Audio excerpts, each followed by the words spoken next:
Well, you guys asked for it. Over the past little while, I have been making videos about what it would be like if Pokemon regions had a fourth starter Pokemon. And this entire time while I've been making these videos, you guys have been asking me to make the evolutions. Well, now that we have officially covered all 9 sets of starter Pokemon, it is finally time, and I am very happy to say that in this video, we are going to begin to cover the evolutions of these Pokemon.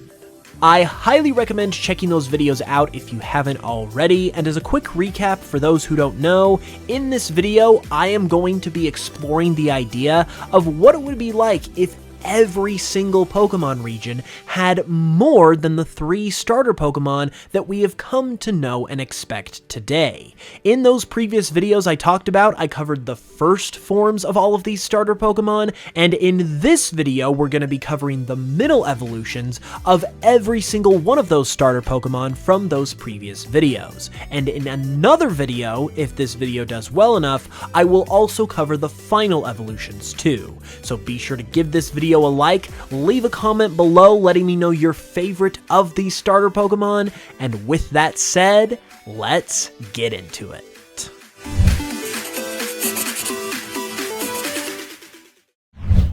So these starter evolutions that you have all highly requested have been made possible thanks in part to today's lovely sponsor, Ridge Wallet. I've said it before, but the Ridge is the best wallet that I have ever owned, period. It's literally like the Ridge is a Mega Gyarados, and regular wallets are a Magikarp. And I'm not even saying that just to be funny, that's literally what it's like. They're small, sleek, compact, infinitely easier to carry, way more durable, they keep your credit card safe with RFID blocking technology, they have a lifetime warranty, and they also make a great Father's Day gift. Father's Day is coming up, and what better gift to get the father in your life than a massive upgrade to that leather behemoth that he's been forced to sit on for years. I personally recommend Ridge's new leather wallets, as it provides that classic leather wallet feel your dad will know and love, while also still providing all of the benefits of a Ridge wallet. And if you're feeling really generous, you can even pair it with a key case too, which streamlines all of your keys into one compact profile so they're not jingling all over the place. You can even save up to 40% by going to ridge.com/hoops by June 15th. And for good measure, there's also a 99-day money-back guarantee, so there's no risk in just giving it a try. That link will be in the description below, so be sure to check it out, and a big thank you to Ridge for supporting the channel. Alright, so naturally we're going to begin in Gen 1 with Kanto, and the Kanto starter that I created for this series way back in the very first video on this topic was the electric type Sinnoh. Now, I'm not going to go too far into detail because I want to save that for the evolution, but Sinnoh was an electric type snake that was created as a snake because all of the Gen 1 starters are reptiles and are also ones that can be pets, and the electric type just seemed like the natural way to go since Pikachu is kind of like the honorary starter here anyway, and it is electric type, so that is what inspired this design. And now I would like you guys to say hello to the evolution of Sinnoh, Snevolt. Snevolt is a pure electric type just like Sinnoh, and basically all the same things that are going on with Sinnoh are going on with Snevolt as well. It basically just carries over those inspirations, gets a little bit bigger, and nothing too crazy is going on with its design at this point because it is obviously a Gen 1 starter Pokemon. I also gotta give a shout out to the artist who drew all of the artwork in this video. Oscar Belmonte does great work. I'm sure you guys who watch my videos know him by now, and if you haven't already, be sure to check him out in the description because he does great work. And in particular, he really made Snevolt look like a Gen 1 starter Pokemon, and I personally feel like it fits right in with Wartortle, Ivysaur, and Charmeleon. So what do you guys think? Is this something that you would pick if you had the opportunity to in a Kanto game? Be sure to let me know in the comments below, and with that said, let's go ahead and check out Gen 2. Now, the starter I created for Gen 2 is one of my most favorite Fakemon that I have ever created, ever. and it is the Ice-type Woolly Rhino Pokemon, Winterai. This thing is adorable, so I really wanted to create something cool for its evolution, and this is what Oscar and I were able to come up with. However, while I absolutely love this little guy and really enjoy its evolution too, for whatever reason, I had the absolute toughest time coming up with a name for it. I thought and I thought and I thought and I thought about what I could name this guy, but I couldn't come up with anything that I liked well enough to actually give it as its official name. The closest thing that I was able to come up with that I liked the most was Snow Woolly, coming from snow and woolly because it's a woolly rhino. And I do like that name, but I don't necessarily know if it fits this particular Pokemon. So you guys are going to have to let me know any names that you might be able to come up with in the comments below, and I would honestly really love to hear them, because for whatever reason, this guy is just giving me a ton of trouble in the name department, and usually that doesn't happen, so I would love to hear your ideas. He is still a pure ice type just like his pre-evolution, and once again, just to give you guys a refresher, the whole woolly mammoth inspiration comes into play here because of the Gen 2 starter Pokemon's apparent focus and possible theme of ancient creatures, because they're all based on various things that are really old or have ties to the ancient past. So that is where the woolly rhino inspiration comes into play, and I absolutely love it. It just needs a proper name. Now we're gonna jump to the Hoenn region though, and I would like you guys to meet Pupot. Now, Pupot is a pure bug-type Pokemon who is the evolution of the Hoenn starter we created in the first video in this series, Spetot. Spetot is based on the larva of a 22-spot ladybug, and as such, Pupot here is based on the pupa stage of this same ladybug, because yes, apparently ladybugs do go through a pupa stage. By the way, if you're wondering why these Pokemon are the types that they are, I explained that all in the previous videos, which is why you should check them out if you haven't yet, but basically, the bug type here falls in line with not only being a good starter type, but also going in line with the more tropical feel of the Hoenn region as well. And I think Pupot here, if given the chance to fully evolve in a future video, could evolve into a really cool ladybug Pokemon, so I'm hoping to hopefully make that happen. The name Pupot, as you may have been able to tell as well, comes from the words pupa because it is a pupa, and spot, referencing the 22-spot ladybug that it is based on. Let's go ahead and take a look at the Sinnoh region though, and see what our electric-type starter Pokemon from this region, Staticapra, is going to evolve into. This is Volgoat, and it is the evolution of our adorable little electric-type goat starter, Staticapra. Now, for those who may not know, the inspiration behind these Pokemon comes from the Sinnoh starters themselves, because they are all based on various types of mythology. Therefore, I wanted this fourth starter to be based on mythology as well, which is where I came up with the idea of basing it on Norse mythology, and in particular, Thor, or should I say, Thor's goats. That is where the electric type comes in, and that is why these Pokemon are based on goats, because they are based on Thor's very own goats that he had and is often depicted with as well. That is what Staticapra had going into its design, and so Volgoat basically just carries on those themes and grows them into a more fully fledged Pokemon. You still have the Viking-like horns, you still have the hammer-like tail, and now you're starting to get some further inspiration as well that is going to fully realize itself come the final evolution of this Pokemon. I just can't give it away quite yet, but there's something pretty cool going on here that I can't wait to explore with a final evolution design for this starter. So definitely stay tuned for that one. And finally, if you couldn't tell, the name Volgoat comes from volt or voltage because it's an electric type, and goat because it's a goat. Let's go ahead and get into Gen 5 though, and for Gen 5, I created this absolutely adorable Armadillo starter that is known as Armador. It is a rock type, and I think it fits in pretty dang well with the other Unova starters, so what is it going to evolve into? Well, upon evolving, it becomes the Pokemon that is known as Dillador.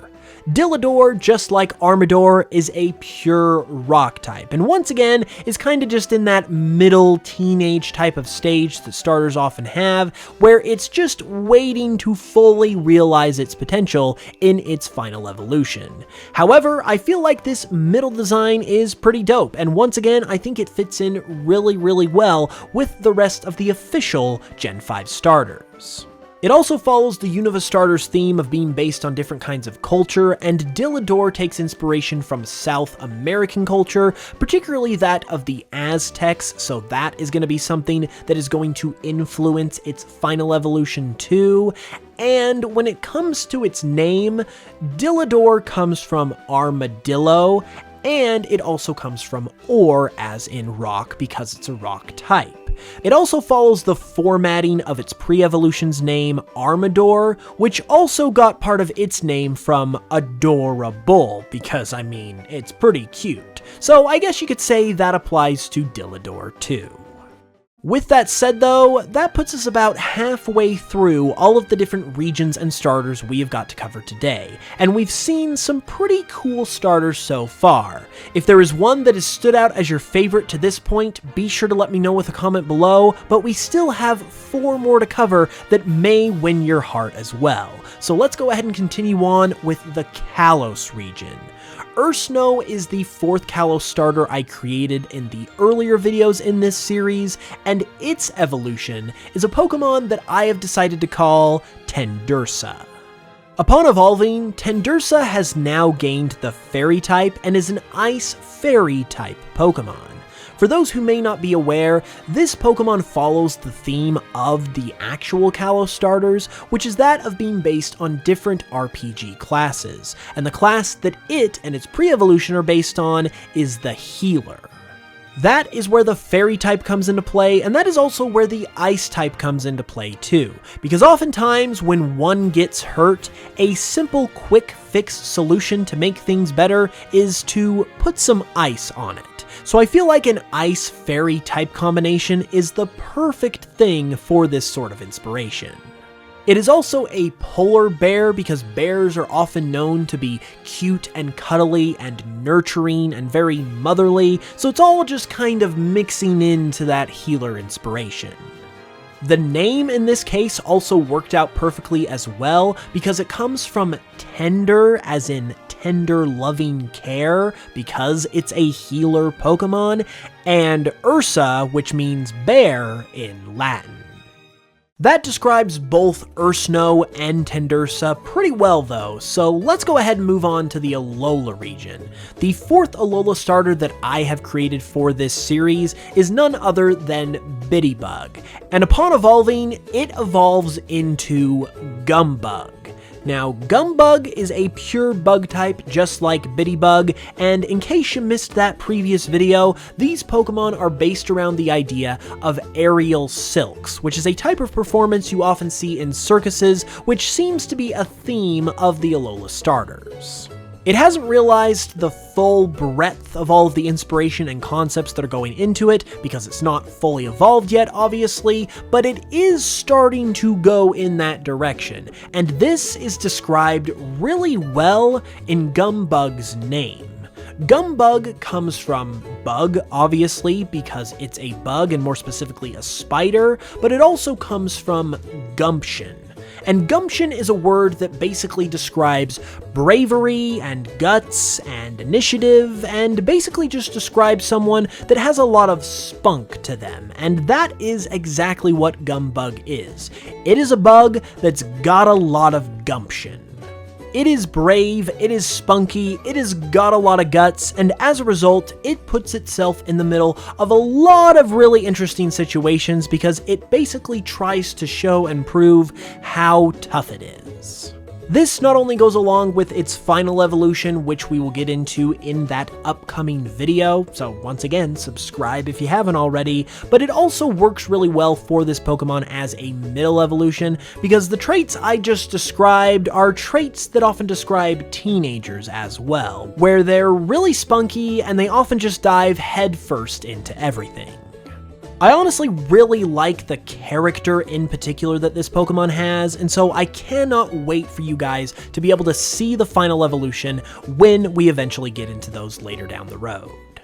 With that being said though, let's go ahead and move on and take a look at our Galar starter, Burbolt. Now, Burbolt is an electric-type cockatiel Pokemon that represents a theme of video games, and this comes from the Galar starter's shared theme of entertainment. This is one of my more favorite starters, I would say, from this bunch, and its evolution I think turned out really great too. And that looks a little something like this. This is Boltalon, and Boltalon continues all of the themes that come from its pre-evolution Burbolt, while also starting to grow and incorporate some of its own. Like we talked about with Gumbug, the middle evolutions of starter Pokemon are very often very teenager-like in nature, and that is exactly what we were going for with Boltalon. That is why it's got its crazy mohawk-like hairdo, as if it's rebelling like teenagers often do, and it's also got kind of this lanky body style where you can tell that it's grown from its pre-evolution Burbolt, but it hasn't quite fully grown into this body just yet. So I feel like it does a great job of encapsulating what is a middle stage evolution for a starter Pokemon, while also continuing to grow all of those video game-like themes that we established with Burbolt. And really quick before we move on, another thing I need to mention about Boltalon's mohawk is one of the reasons why we gave it the mohawk in addition to the whole rebellious teenager type vibe is because it's called a Mohawk, as in bird, and this is obviously a bird Pokemon, so there's just layers on layers to this design, and I honestly love the way it came together. It is also an electric flying type Pokemon, gaining the flying type upon evolving from Burbolt, and initially I was hesitant to do this because all of the other Galar starters are monotyped, but honestly, this is a bird, and that is kinda stupid, so I'm gonna give this Pokemon a secondary typing because it's just cooler that way. And last but not least, as you may be able to tell because its name isn't anything that crazy, the name Boltalon comes from bolt as in a bolt of lightning because it's an electric type, and talon as in the talons of a bird because it is a bird itself. And last but not least, we now come to the Paldea region, and for a fourth starter for the Paldea region, I ultimately came up with Chilemi here. Chilemi is an ice type who, you may remember from the recent video that it was in, is focused on a theme of acting, specifically within a theater type of setting. This is due to the fact that all of the Paldea starters share a theme of performance, with Meowscarada being a magician, Skeledirge being a singer, and Quaquaval being a dancer, and so I decided to give Chilemi a theme of acting, specifically as a theater performer, as it began to evolve. And the first evolution within that inspiration is Lamedio. Lamedio is a pure ice type just like Chilemi, but definitely takes on more of the actor inspirations that I referred to when I first introduced Chilemi, and it's a lot more visible in Lamedio's design than it is with Chilemi. It is still a pure ice type, but just like all of the other Paldea starters, it is set to eventually gain another type upon reaching its final evolution. We'll just have to wait and see what that is. And just like Chilemi, it is also inspired by and based on the Lemming, specifically the Arctic Lemming, which is where that ice type comes from. The name Lemedio also comes from lemming as well, and additionally, it also comes from the word medio, which is the Spanish word for middle, since this is a middle evolution, and it is also a hypothetical starter of the Paldea region, which is obviously based on Spain and the Iberian Peninsula, hence the Spanish influence. And when it comes to the middle evolutions of all of the Paldea starters, I feel like Lemedio fits in pretty well. But I do want to know what you guys think. Do you like Lemedio? And what do you think about all of the other evolutions we explored in this video today? I definitely would like to know your favorites. I definitely would like to know if you would actually pick these guys. Please let me know your thoughts in the comments below. I would really love to hear them. And thank you guys so much for watching. Leave a like if you enjoyed the video, subscribe if you're new so you don't miss that eventual final evolution video, and be sure to share this video around as well so it can do well enough so we can eventually do that video. And with that being said, I will be back with another new video very soon. Until then, as always, thank you guys so much as always for watching this one. I really appreciate it, and I will smell you guys later.